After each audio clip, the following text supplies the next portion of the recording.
میرے دوستو بزرگو عزیزو، اللہ کو اچھا عمل پیش کرو، اس لیے کہ اللہ کو اچھا عمل چاہیے، زیادہ عمل نہیں۔ لوگ کثرت عمل کی وجہ سے عمل کو بگاڑتے ہیں، لوگ عمل کو بگاڑتے ہیں کثرت عمل کی وجہ سے کہ عمل زیادہ ہو، حالانکہ اللہ نے قرآن میں کہیں زیادہ عمل کے لیے نہیں فرمایا، بلکہ جہاں فرمایا اچھا عمل فرمایا۔ اچھا کھانے والے صحت مند رہتے ہیں، زیادہ کھانے والے بیمار ہوتے ہیں۔ جسم کی غذا کا اصول ہے یہ کہ تھوڑا کھاؤ اور اچھا کھاؤ تو کیا رہو گے؟ صحت مند رہو گے۔ گھٹیا کھاؤ زیادہ کھاؤ تو کیا ہوگے؟ بیمار ہو گے۔ یہ جسم کا اصول ہے کہ زیادہ کھایا گھٹیا کھایا تو بیمار ہو جاؤ گے، تھوڑا کھایا اور اچھا کھایا صحت مند رہو گے۔ روح کا بھی یہی اصول ہے کہ عمل اچھا ہو اگرچہ تھوڑا ہو، یہ نہیں کہ زیادہ عمل کر لیا بگاڑ کر۔ اس لیے کہتے ہیں کہ قرآن کی تلاوت چاہے کم کرو لیکن اچھی کرو۔ سورہ بقرہ پوری پڑھ لینے سے یا پورا قرآن پڑھ لینے سے اگر کوئی شخص سورہ القاریہ بھی آہستہ آہستہ تدبر کے ساتھ ٹھہر ٹھہر کر تلفظ اور تدبر کے ساتھ اللہ سے ڈرتے ہوئے وعیدوں پر، امید کرتے ہوئے وعدوں پر اس طرح اگر پڑھے تو ایک چھوٹی سورت پورے قرآن کے پڑھ لینے سے بہتر ہے۔ کیونکہ لوگ سمجھتے ہیں کہ پورا قرآن تراویح میں سننا یہ ضروری ہے، حالانکہ یہ اتنا ضروری نہیں ہے جتنا ضروری صحیح پڑھنا ضروری ہے۔ صحیح پڑھنا ضروری ہے۔ تاجر ہیں، تجارت کے لیے سفر کرنا ہے، اول تو رمضان دنیا کمانے کے لیے نہیں ہے، 11 مہینے کمایا ہے، کم سے کم رمضان کے مہینے میں تو اپنے آپ کو دعوت عبادت کے لیے فارغ کر لے۔ لیکن تاجر حضرات کو تجارت کے لیے سفر کرنا ہے، میرا قرآن ناقص رہ جائے گا، تو مجھے 3 دن میں 4 دن میں 6 دن میں قرآن پورا سنا دے تاکہ میرا قرآن ناقص نہ رہے، پھر میں تجارت سفر کر لوں، جہاں موقع ہوگا وہاں علم ترا کیف سے تراویح پڑھ لوں گا۔ قرآن تو یوں بھی ناقص ہو گیا، اس نے تیز جلدی قرآن پڑھ کر ختم کر دیا، قرآن تو اس کا ناقص ہو گیا۔ اگر ناقص قرآن کو پورا سن لیا تو بھی ناقص ہے، اور اگر تھوڑا سا قرآن سنا کامل سنا تو وہ کامل ہے۔ عائشہ رضی اللہ عنہا فرماتی ہیں ایک رات میں جس نے پورا قرآن ختم کر ڈالا اس نے قرآن پڑھا ہی نہیں ہے، اور لوگ کمال سمجھتے ہیں۔ عائشہ رضی اللہ عنہا فرماتی ہیں اس طرح نہیں پڑھتے تھے قرآن حضور اکرم صلی اللہ علیہ وسلم جس طرح تم لوگ پڑھتے ہو، کہ ایسے پڑھتے چلے جاتے ہو جیسا کوئی پیاسا آدمی ایک سانس میں پورا گلاس پانی کا پی جاتا ہے۔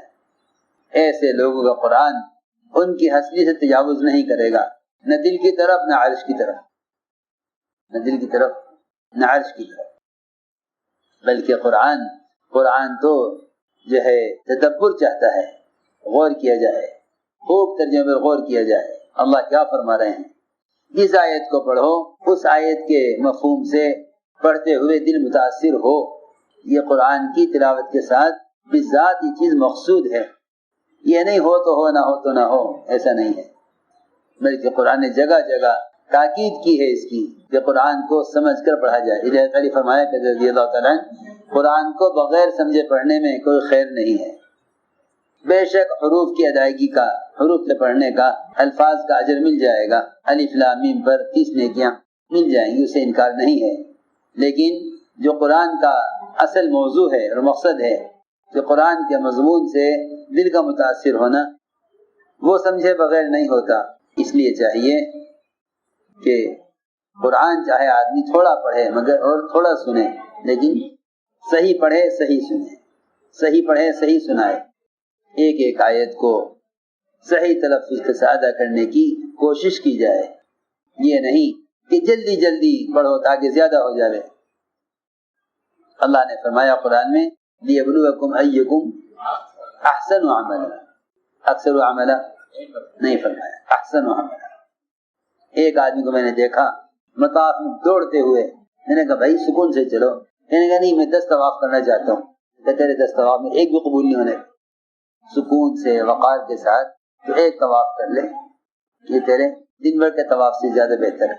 بہت عمل بگاڑتے ہیں زیادتی کے چکر میں، ایسے لوگ قرآن بگاڑتے ہیں زیادتی کے چکر میں کہ جلدی پڑھو تاکہ قرآن زیادہ ہو جائے۔ آدھی پورے رمضان میں ایک قرآن دیکھ کر اطمینان کے ساتھ پڑھے، تدبر کے ساتھ، 100 قرآن ختم کرنے سے افضل، 30 قرآن پورے کرنے سے افضل۔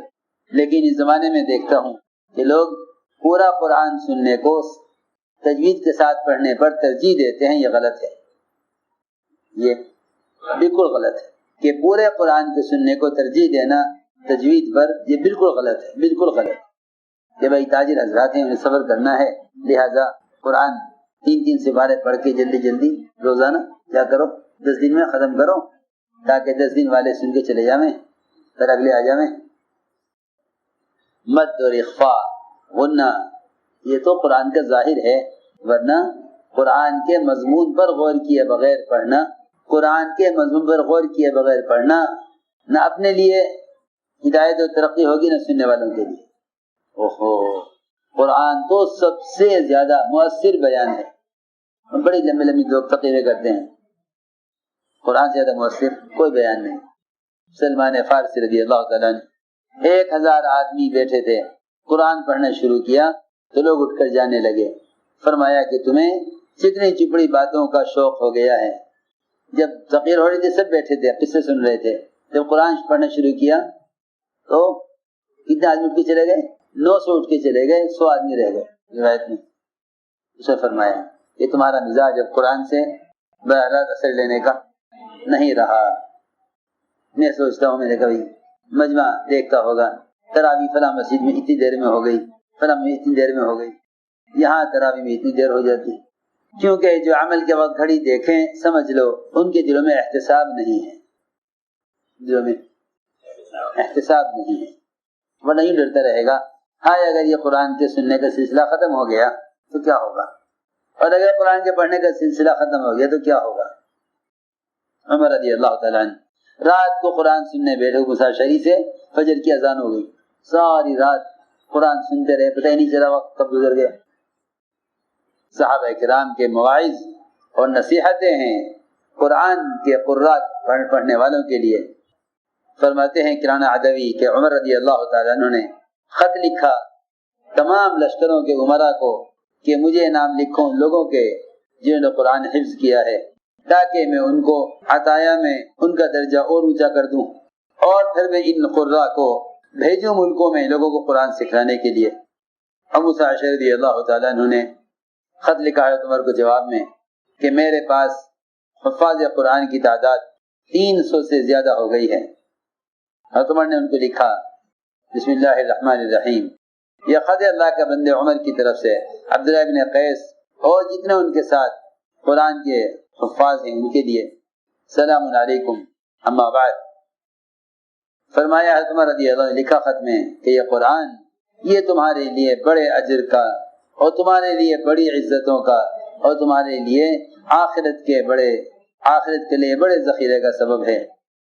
تم سب قرآن کے اتباع کرو، قرآن کو اپنے تابع ہرگز نہ کرنا، قرآن تمہارے تابع نہ ہو جاوے، قرآن ہرگز تمہارے تابع نہ ہو جاوے، بلکہ تم قرآن کے تابع رہنا، اس لیے کہ قرآن جس کے پیچھے لگ گیا، قرآن جس کے پیچھے لگ گیا، یہ قرآن اس کو گدی کے بل جہنم کی گہرائی میں لے جا کر ڈالے گا، اور جو شخص اپنے آپ کو قرآن کے تابع کرے گا یہ قرآن اس کو جنت الفردوس کے اعلیٰ مقامات پر لے جائے گا۔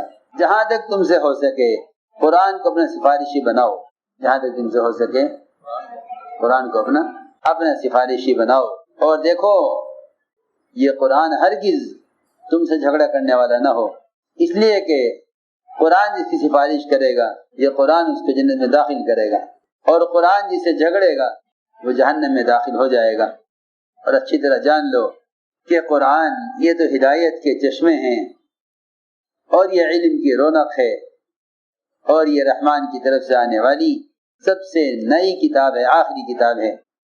اللہ اس قرآن کے ذریعے اندھی آنکھوں کو کھولتے ہیں اور بہرے کانوں کو کھولتے ہیں، اور وہ دل جن پر غفلت کے غلاف چڑھے ہوئے ہیں ان غلافوں کو یہ ہٹاتے ہیں۔ اچھی طرح جان لو کہ بندہ جب رات کو نماز میں قرآن پڑھتا ہے اور مسواک کر کے وضو کرتا ہے، پھر اللہ اکبر کہہ کر قرآن پڑھنا شروع کرتا ہے، تو فرشتہ اپنا منہ اس کے منہ سے لگا لیتا ہے اور کہتا رہتا ہے ایک آیت اور پڑھ لے، ایک آیت اور پڑھ لے، تیرا قرآن پڑھنا بہت اچھا ہے، اور تو بہت اچھا ہے، اور اگر یہ وضو کرے مسواک نہ کرے تو بے شک اس کے عمل کو لکھتا ضرور ہے، لیکن اسے تلاوت کرنے کو نہیں کہتا۔ فرمایا غور سے سنو، یہ قرآن کا پڑھنا نماز میں یہ تمہارے لیے ایک محفوظ خزانہ ہے، اور یہ تمہارے لیے بہترین عمل ہے۔ تم قرآن جتنا ہو سکے زیادہ پڑھو، اس لیے کہ قرآن کا پڑھنا تمام اذکار سے افضل ہے، یہ اللہ کی ذات سے نکلا ہوا کلام ہے۔ اس لیے کہ نماز نور ہے، اور زکوٰۃ یہ دلیل ہے، اور صبر تمہارے لیے روشنی ہے، اور روزہ یہ تمہارے لیے ڈھال ہے، اور قرآن یہ تمہارے لیے حجت ہے یا تمہارے خلاف حجت ہے۔ تم قرآن کا اکرام کرو، قرآن کی اہانت مت کرو۔ دیکھو موبائلوں کے اندر قرآن کا رکھنا یہ واقعی قرآن کی اہانت ہے، صاف عرض کرتا ہوں۔ اپنے دل سے فتویٰ لوگے تو صحیح جواب ملے گا، باہر کسی سے فتویٰ لوگے تو کوئی حرج نہیں ہے۔ اس سے لوگے فتویٰ، اپنے دل سے فتویٰ لوگے تو دل انکار کرے گا کہ نہیں، قرآن کی توہین ہے یہ، قرآن کو موبائلوں کے اندر رکھنا یہ قرآن کی توہین ہے۔ اتنا گند اس میں بھرا ہوا ہے، اس میں قرآن کا رکھنا عقل بالکل اس کو گوارا نہیں کرتی۔ جس کے دل میں ذرا بھی تقویٰ ہوگا، ہے جس کے دماغ میں ذرا سی بھی عقل ہوگی، وہ اس کو برداشت نہیں کرے گا۔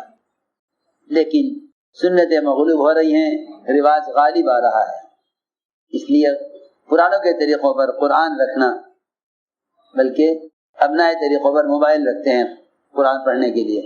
یہ روایتی طریقے انبیاء اور صحابہ کے طریقوں پر غالب آ رہے ہیں بڑی کثرت کے ساتھ، اور ہماری طبیعتوں میں تساہل ہے، کہتے ہیں اس میں کوئی حرج نہیں ہے۔